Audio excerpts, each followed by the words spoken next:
Class 12 Bangla semester 3 আদরণী গল্প থেকে বাছাই করা 70টি এমসিকিউ প্রশ্ন উত্তর আজকে আমি তোমাদের দেখাবো। প্রথম কোশ্চিন দেখো, আদরণী গল্পটির রচয়িতা কে? উত্তর হবে প্রভাত কুমার মুখোপাধ্যায়। পরের কোশ্চিন এখান থেকে আমি দেখাই যে আদরণী গল্পে আদরণী আসলে কে? উত্তর হবে একটি হাতি। পরের কোশ্চিন, আদরণী গল্পটি শুরু হয় কোন বারে? উত্তর হবে শনিবার। পরের কোশ্চিন, কারা পান চিবোতে চিবোতে এলেন? উত্তর হবে নগেন ডাক্তার ও জুনিয়র উকিল কুঞ্জবিহারী বাবু।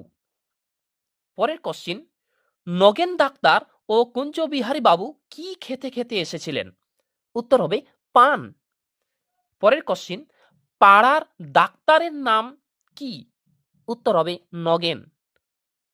পরের কোশ্চিন, জুনিয়র উকিলটি হলেন? উত্তর হবে, দেখে নাও, উত্তর হবে কি? কুঞ্জবিহারী বাবু জুনিয়র উকিল ছিলেন তিনি। পরের কোশ্চিন, নগেন ডাক্তার ও কুঞ্জবিহারী বাবু যার নিকটে এসেছিলেন তিনি কে?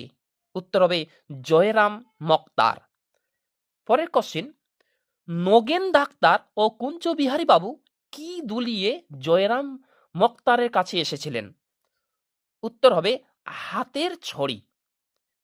পরের কোশ্চিন, কাদের বাড়ি থেকে নিমন্ত্রণ এসেছিল? উত্তর হবে পীরগঞ্জের বাবুদের বাড়ি। পরের কোশ্চিন, মুখুজ্জে মশাই পীরগঞ্জের বাবুদের বাড়ি থেকে আমরা নিমন্ত্রণ পেয়েছি।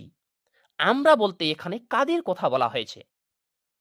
উত্তর হবে নগেন ও কুঞ্জবিহারী। পরের কোশ্চিন, কার বিয়ের নিমন্ত্রণ এসেছে? উত্তর হবে মেজবাবুর মেয়ের। পরের কোশ্চিন, কার মেয়ের বিয়ে? উত্তর হবে মেজবাবুর। পরের কোশ্চিন, মেজবাবুর বাড়ি কোথায় ছিল? উত্তর হবে পীরগঞ্জ। পরের কোশ্চিন, মেজবাবুর মেয়ের বিয়ে কোন বারে? উত্তর হবে সোমবার। পরের কোশ্চিন, শোনা যায় মেজবাবুর মেয়ের বিয়েতে নাকি কি শোনা যায়? উত্তর হবে ভারী ধুমধাম হবে। পরের কোশ্চিন, বেনারস থেকে আসছে, কি আসছে? উত্তর হবে বাই। পরের কোশ্চিন, কোথা থেকে খেমটা আসছে? উত্তর হবে কলকাতা। পরের কোশ্চিন,